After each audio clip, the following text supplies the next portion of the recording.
aşkın sırrına ereyim dersen, önce birer bir şey sor da öyle gel. Hakkın cemalini göreyim dersen, evvela sen seni gör de öyle gel.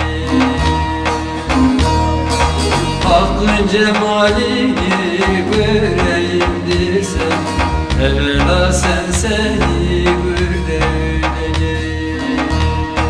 Dost.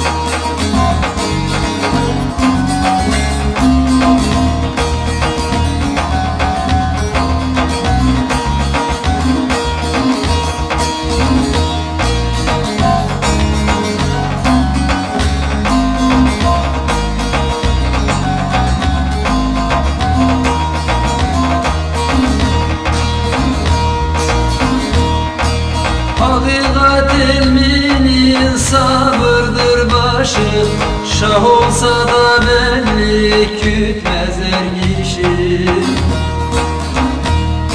Sen kendi nefsinle eyle savaşı, sadık ol sözünde dur da öyle gel.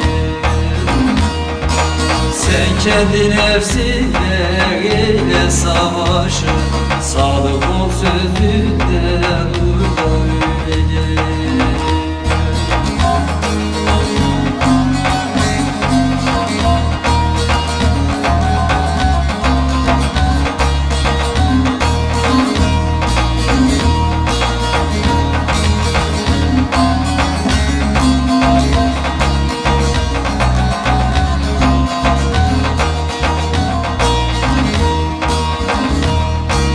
Hüdayi emeğin gitmesin zaya, bozulan süt gayrı tutar mı maya?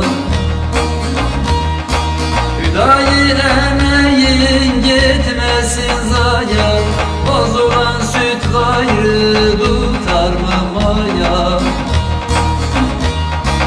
Ah bu aşkın yoluna varılmaz yaya, aşk atına bir